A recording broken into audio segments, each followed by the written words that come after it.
বলবেন? দেখুন, দীর্ঘ 17 বছরের সংগ্রাম ছিল গণমানুষের ভোটাধিকার ফিরিয়ে দেওয়ার জন্য, এবং প্রিয় নেতা যিনি এই আসনে প্রতিদ্বন্দ্বিতা করছেন, দেশনায়ক তারেক রহমান। প্রতিযোগিতার পূর্বে আমি যে কথাটি বলে রাখা প্রয়োজন, এই দেশনায়ক তারেক রহমান কিন্তু এদেশের গণমানুষকে আহ্বান জানিয়েছিলেন, আপনারা আমার হাতকে শক্তিশালী করুন। আমি বলছি না আমাকেই ভোট দিতে হবে, কিন্তু আপনারা আমার হাতকে শক্তিশালী করুন যাতে আপনার ভোটাধিকার ফিরিয়ে দিতে পারি। আজকে গণমানুষ দেশনায়ক তারেক রহমানের উপর আস্থা রেখে একটি ছাত্র জনতার অভ্যুত্থানের মাধ্যমে ফ্যাসিবাদের পতন হলো, আবারও মানুষ ভোটাধিকার ফিরে পাওয়ার যে প্রত্যাশা তৈরি হলো।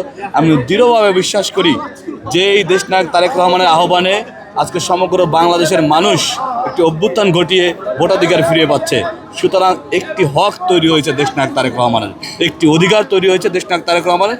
সুতরাং আমরা দৃঢ়ভাবে বিশ্বাস করি এই 56,000 বর্গমাইলের মানুষ দেশনায়ক তারেক রহমানের নেতৃত্বে বিএনপিকে তথা ধানের শীষে নিরঙ্কুশ বিজয় দিয়ে এই স্বাধীনতা সার্বভৌমত্বের পক্ষে রায় দিবেন, এবং আগামীর যে সাম্য মানবিক মর্যাদার বাংলাদেশ, আইনের শাসনের বাংলাদেশ, ন্যায় বিচারের বাংলাদেশ, সাম্যের বাংলাদেশ, সেই সাম্যের বাংলাদেশ প্রতিষ্ঠিত হবে ইনশাআল্লাহ। আচ্ছা, গতকাল থেকে চেয়ারম্যান নির্বাচনী প্রচারণা শুরু করেছে। আপনারা জানেন যে গতকাল যে নির্বাচনী প্রচারণা করছে বেশ আলোচিত হচ্ছে। মোনালিসা হেভি ফ্লো 15 পিস প্যাকেটের সাথে 8 পিসের একটি প্যাকেট একদম ফ্রি।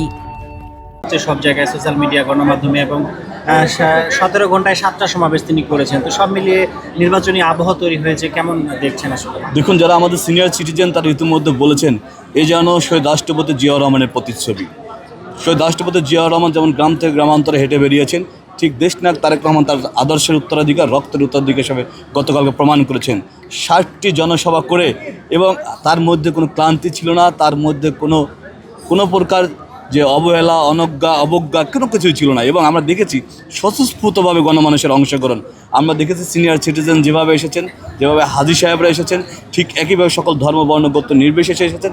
সবচেয়ে চমৎকার যে বিষয়টি হলো, রাত 3টার সময় আমরা দেখেছি আলফা জেনারেশনের প্রতিনিধিত্বে একজন শিশু তিনি রাস্তায় দাঁড়িয়ে যখন হাত নাড়লেন, তখন দেখলাম দেশ নায়কোচিত আচরণ তারেক রহমানের। তিনি কিন্তু দূর থেকে সেটি লক্ষ্য করে ওই শিশুটিকে তিনি সাধুবাদ জানালেন, তাকেও তার অভ্যর্থনার জবাব দিয়ে তাকেও তিনি ধন্যবাদ জানালেন।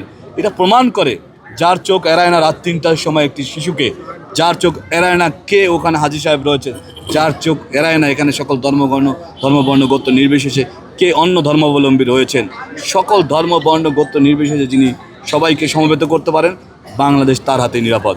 আমরা যারা বাংলাদেশে বিশ্বাস করি, এবং দেশনায়ক তারেক রহমান ইতিমধ্যে যে স্লোগানটি দিয়েছেন সবার আগে বাংলাদেশ, আমরা চাই এমন নেতার নেতৃত্ব যিনি সবার আগে বাংলাদেশকে ধারণ করবেন। ইতিমধ্যে বাংলাদেশের গণমানুষ 56,000 বর্গমাইলেই ঐক্যবদ্ধ হয়েছে। বাংলাদেশপন্থী তথা দেশনায়ক তারেক রহমান যিনি বাংলাদেশি জাতীয়তাবাদকে নিয়ে এগিয়ে যাচ্ছেন, সেই দেশনায়ক তারেক রহমানের নেতৃত্বে সমগ্র বাংলাদেশ নিরাপদ থাকবে এবং তার পক্ষেই রায় দিবে, সেটি ইতিমধ্যে প্রমাণিত হয়েছে ইনশাআল্লাহ। ইনশাআল্লাহ। ধন্যবাদ।